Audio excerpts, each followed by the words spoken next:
You are listening to the Next Play podcast, the playbook for high-performing leaders who want to exceed their full potential.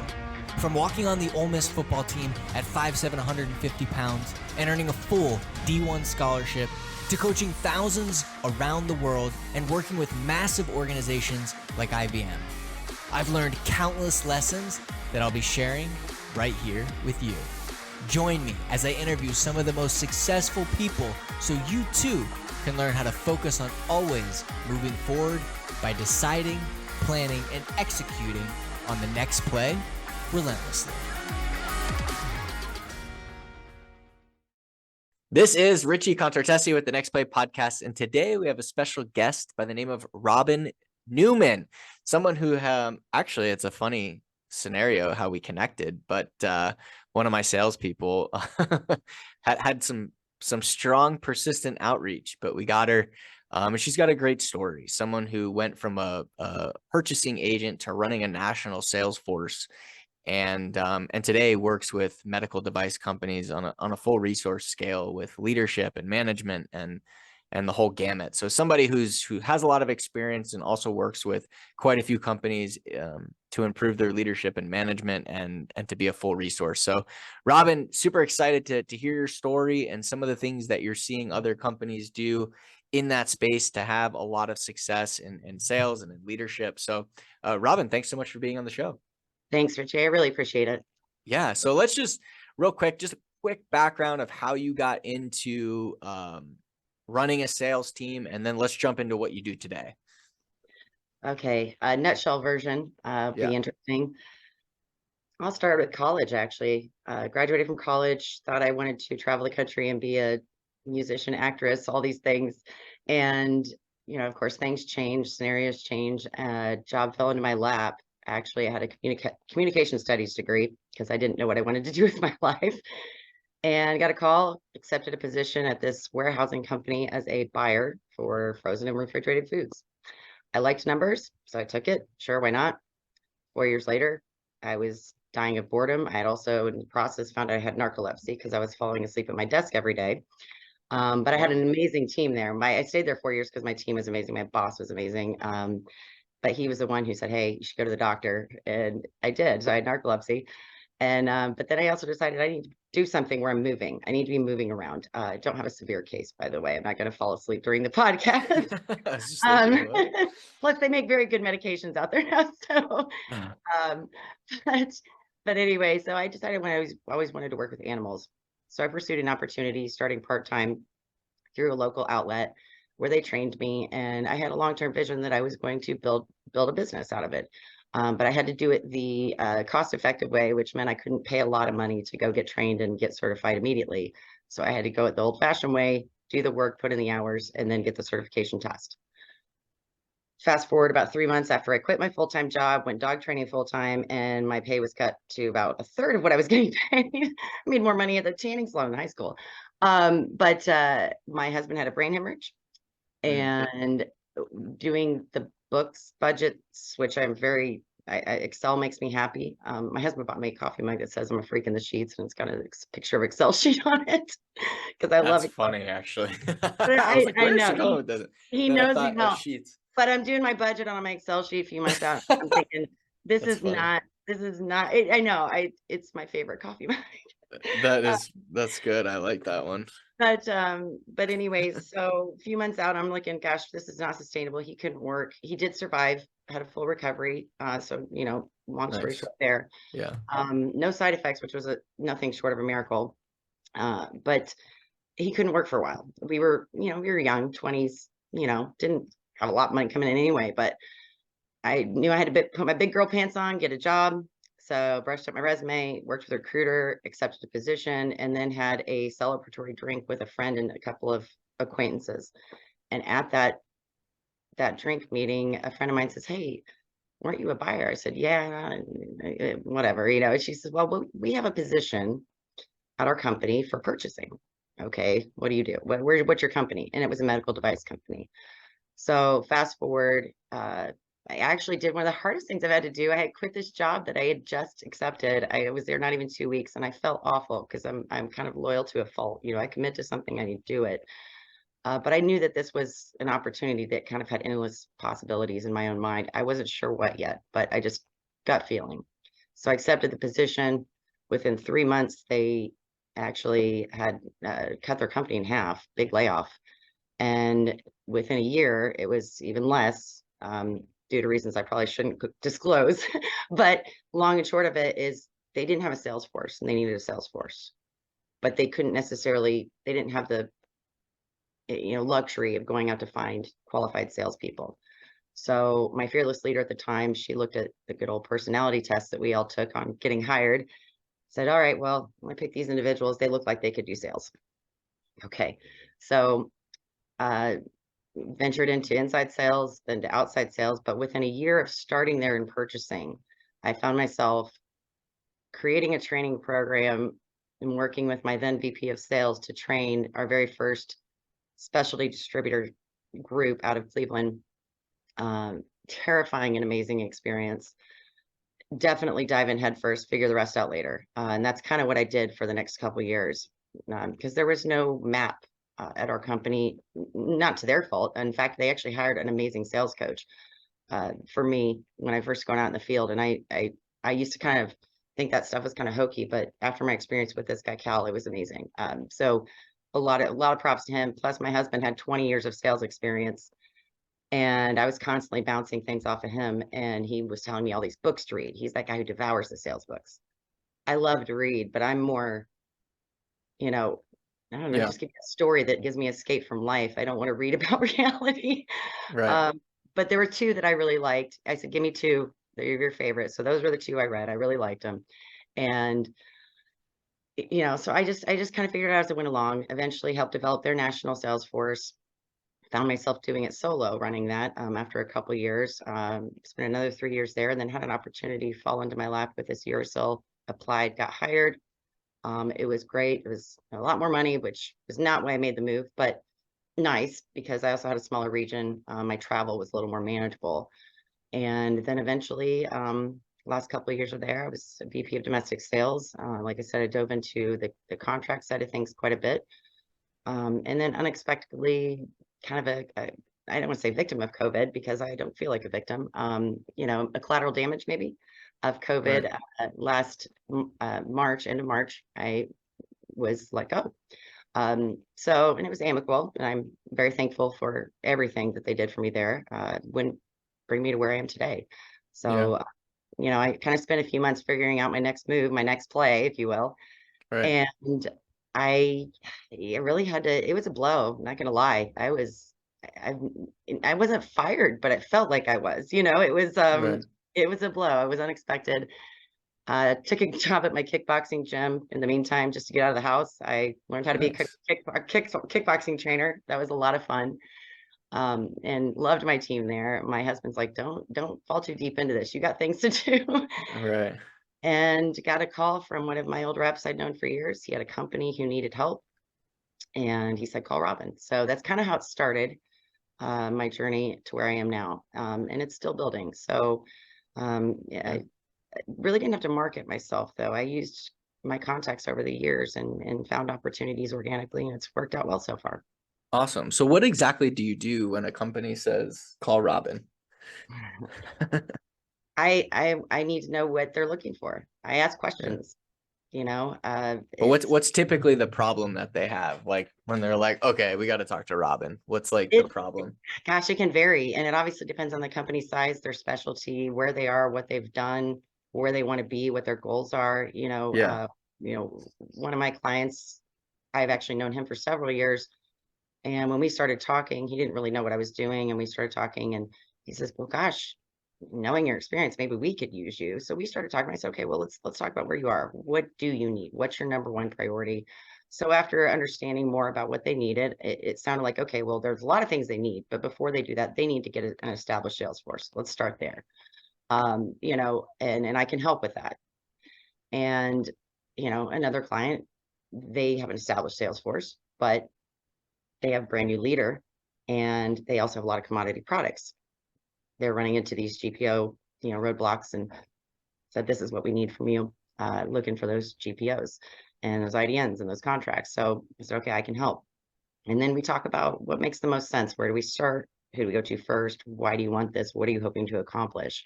And based on their overall company goals, which is kind of what I start with, I knew that in order to reach the goals they wanted, they would need these contracts, and here's why. So we talk about that. But I'm never going to. I don't consider what I do now selling. What I do now is I understand the problem, and if I have a solution, that's what I offer. The hardest part, honestly, was monetizing it. I Really? spent years. Well, I spent years being a salaried employee, and when I would meet another colleague in the industry and they needed help with something, absolutely, I'm going to help you. I'll meet with you. I'll talk to you because it's a professional courtesy. I think it's the right thing to do. I had so many people along my road help me in so many ways. A couple have just become lifelong friends, and I respect to the ends of the earth, who really helped me through some tough spots and still do. So if I can help someone, in the same way, I'm happy to do so, and I really enjoy doing that. It's one of my favorite things to do, actually. So, I had always kind of viewed it as that's what you do. It's just the right thing to do. And so now that I have to monetize it, it's getting easier. but Right.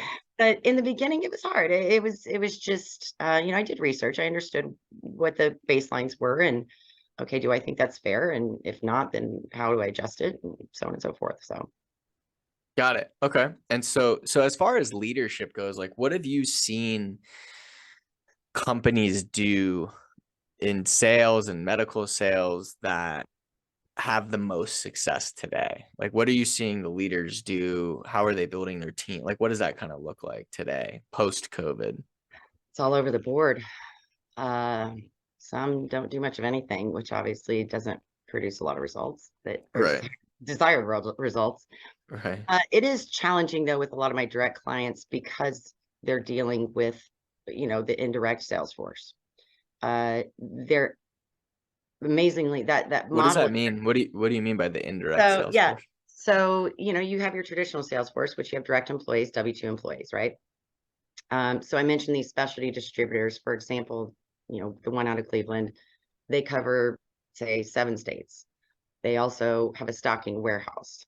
But the reason you would want to use them over, say, some giant like Amazon, which I know isn't medical, but just to give you a kind of Yeah. practical example, they have actual reps who are trained, knowledgeable in your product. They go into procedures. They have relationships with these physicians. They are employed by the distributor. So they're Got W-2s it. for the distributor. So that leadership from the top down within their own organization is really what's key for these distributor groups. But also you're kind of in a You're way putting your trust in them. you do. I mean, it is true. It has to be a true partnership because if it's just strictly transactional, it's not going to work. So it's when you sign on with these types of distributors, it has to be more than transactional first and foremost. Um, just meaning not constant communication, they hate that. but Right. but frequent communication, transparency, uh you know that's huge. And if you go to any conference right now in the medical industry, you're going to hear that word 100 times. Right. Transparency with the supply chain and all those things, but it rings true throughout. So the most successful in terms of that model is you get to know your groups, you get to understand what works, and you do, like any management role, you need to understand the reps and how they work and what works with some that doesn't work with others. So those activities are what they are, but in terms of how to specifically with this type of model, there is kind of an art to it. And at bottom line, first and foremost is that relationship, and you got to start somewhere. Yeah. uh, that's why my partnerships with all these groups over the years have been successful, why they wanted to sell products that they were making the least amount of commission in their bag. But they still pulled it out because they wanted to be successful for you and for the company, because you had a relationship. Because you can't cultivate, you can't create that relationship out of thin air. That's something that is difficult to coach. So you talk about the activities to to get there, and a lot of that's just common sense, Richie. Even though common sense is not always that common, but Right. being a good person is half of it. Doing good business and being a good person. That's what it boils down to. Yeah. When you say the activities, are you referring to the leader or for the sales reps that work for these distributors? Both. And again, that can vary between groups because all of these groups will operate differently internally. And that's the other part of it. You Do have you to recommend this model for people or do you recommend them bring their sales reps in-house? it Absolutely 100% depends on your products, on your company's goals, on your, there's so many startup companies out there. They may have a goal. I want to get in as many sales as I can in a shorter period of time so I can sell in 5 years. It's not that attractive to specialty distributors, although they have that happen all the time. If your company goal is to have this as a long-term model because you have no desire to bear the expense of a direct sales force, it absolutely can work. And I do recommend it. I think that if you just don't have the infrastructure to support a direct sales force, it's 100% the best alternative. But it also has the advantage if you're a brand new company. Getting set up in hospitals, Richie, as a vendor, it can literally take months. And it sounds ridiculous, but it's true. So even just for the fact that you sell through this specialty distributor, they already sell all these products into all these hospitals in their territory. So they're already set up. Right. That's one big piece of red tape that's gone. Plus if they have a local warehouse, their shipping time is less. Plus you have the local reps that already have those established relationships. If you're building a sales force from scratch, you're asking all of these sales reps, potentially, some of them might be seasoned and have relationships in the area, but not all of them will. They have to build these relationships with these clinicians from scratch. And that's not easy either. So there's a lot of advantages built right into when you use this model. But then again, the challenges, because you're not technically directly managing them. Right. Okay. So what about the people that do have in-house teams? Like, what are you seeing the leadership and, the process today that's most effective? What are you seeing them do? Yeah. Honestly, Richie, I'm not the best person to answer that. It's a great question. And I know several people that I don't work with those companies specifically right now. Okay. So the companies that you mainly work with are the ones that will work with these distributors. Typically, because most of the companies that come to me and need my services are going to be small to mid-sized companies. They don't have somebody in-house, a national accounts manager that would do what I do. So most of those companies have someone, full-time that would do what I do within their company. So they don't necessarily need my services or wouldn't be looking for them. I see. Okay. Yeah. So basically when you work with these companies, you manage these relationships with the distributors. To an extent. It's what, again, we determine how involved they want me to be. And I'm willing to be as involved as they need me to be. And if they want me to make the introduction and step back, I can do that too. So it's definitely based on what the client needs are. Yeah, it's definitely an interesting market, like and kind of environment where the industry has that kind of ability to, or just has that resource where you have these distributors that will have full-fledged sales forces that will do it on your behalf. It's in a way, it's turnkey. In a way. Right. I mean, and it's nice. So, okay. So you talked about getting the most out of them with relationships. How do you go about doing that? How do you go about building the relationship and getting them to do the right activities consistently through these distributors? I go back to my road warrior days. You ride in a car with them for 2 days. You go into the So accounts. they'll let you go and actually work directly with the sales reps? Yep. Yes. And in fact, if they don't want to let you, then that's a red flag. That's part of the partnership. And because typically they're not going to have someone within their organization who is an expert on your line. Some of them will, but even then, the best reps know and the best principals know that they're only going to benefit from a manufacturer rep, as they might call it, coming to ride with them and go into a facility. Now, let me qualify that by saying some of the manufacturer reps that are in the position they're in, going and talking to people, maybe shouldn't be talking to people, from what I understand. But Wow. and that's a challenge for the reps. And I got to look at it from their side. They got this person coming in that they've never met, and they don't know, are they somebody who is just completely socially unaware? Do they just talk, with word vomit, like just whatever coming out? They don't read the room. Right. And that's hard because then they have to manage that. They have to go back into that hospital. This person may not. That's always the mentality I take when I go in. And I always tell them, like, look, if you need a fall guy, I'll be your fall guy. You have to keep coming back here. So my job is to help you understand how to, obviously best sell the products, but understanding their needs. And if there's a problem or a situation, I'll handle it. That's what I'm there for. So they rely on us heavily for all of those things, and as they should. And that's where the true partnership comes in, is you have to be there. And when you are responsive, and that's a big key element, just being responsive. Sounds simple, but just responding to their questions, text, email, whatever, or handling an issue if it arises with your products, or making a visit to a high profile account or even a tiny account when there's a problem or when there's not, just to shake hands, say thank you for your business. That goes a really long way. As long as you're not a complete, can I say douchebag? Can I Yeah. say douche? I like to say douche canoe. No, as long as you're not just, Right. Right. so if you can handle it gracefully and smooth things over as best as possible, then that's your job. So it's got to be a give and take, and it's definitely but all of those things will help build the trust in the relationship, and then just the continuity, especially if you've been with them for years as a manufacturer, which only, myself only have so much control over that. But, my previous company had that model for more than 20 years and still use it. And they don't plan to go away from it as far as I know. So it can work long term for sure. I love that. So what do you do in scenarios where you have sales reps and they're just not very good and they're not listening and they're not taking the things that you're saying? Like how do you handle that? Because you don't want to be, because like obviously they don't want you micromanaging, right? Mm-mm. Well, you can try. It's not going to work. No. That is a tough one. I could always tell instinctually in the first 10 minutes in a car with say a brand new rep, first time I'm riding with them, or maybe they're not new, just my first time,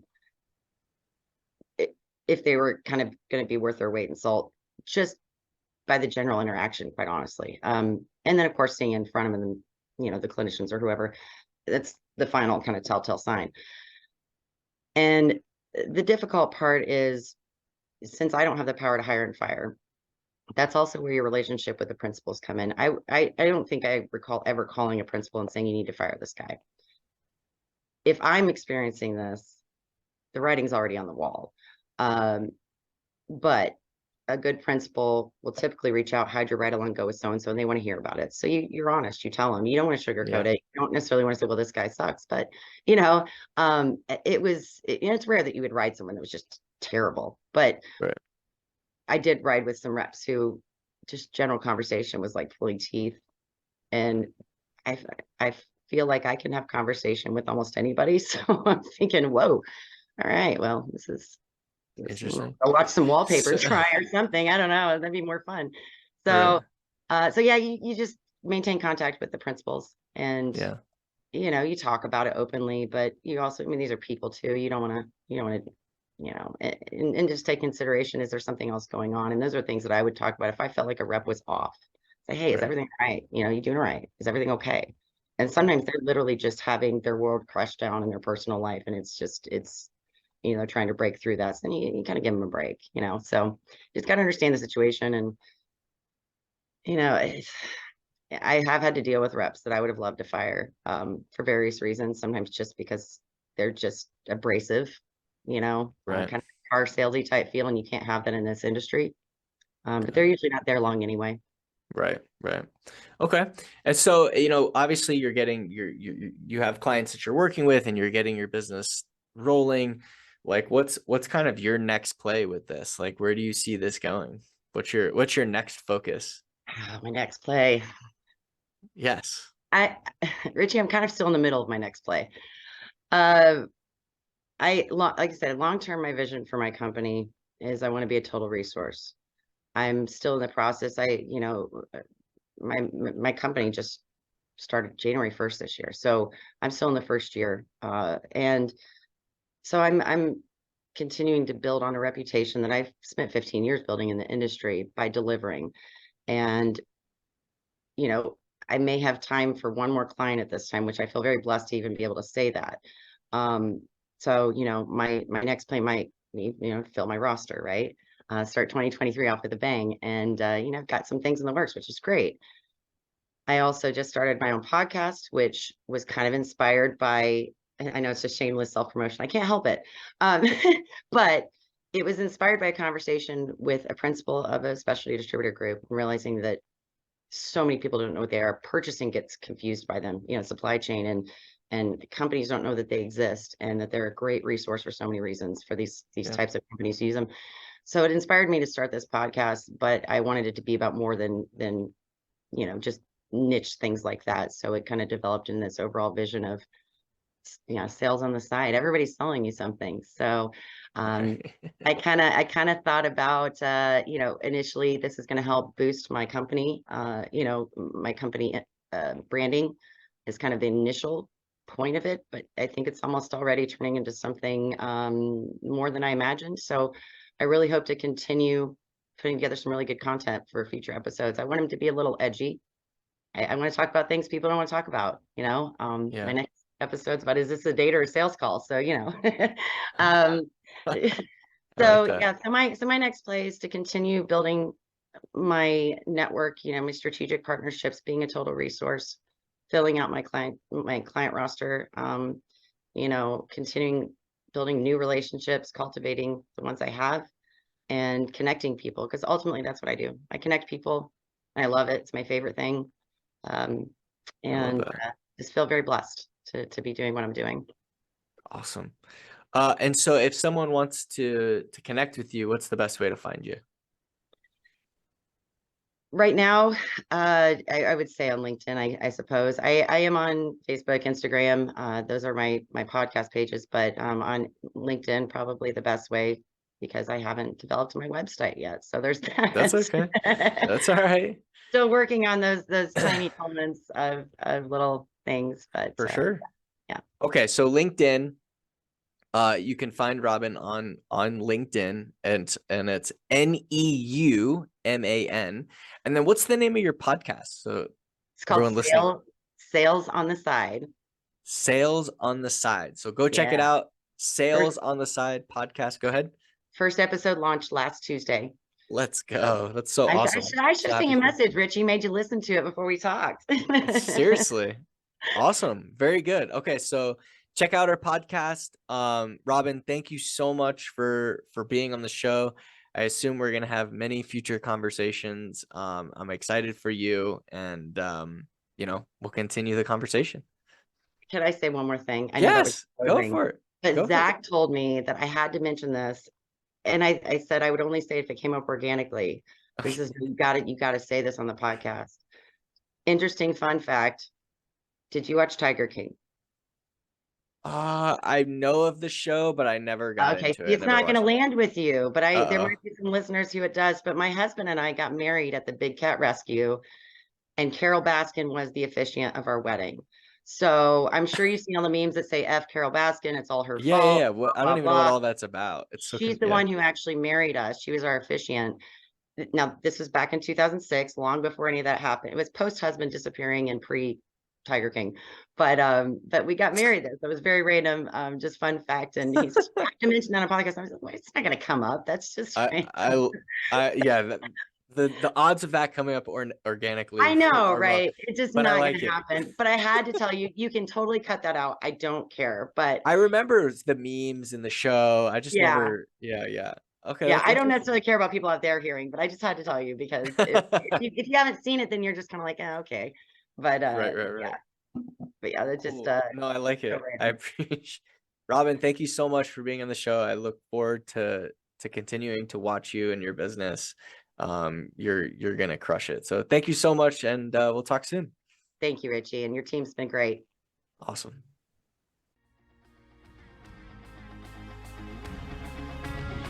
Thank you for listening to this episode of the Next Play podcast. If you liked the show, make sure to leave us a review. For more resources, visit relentlessuniversity.com or download the free Relentless University app. And if you're interested in having me speak at your next event, visit relentlessrichie.com. Until next time.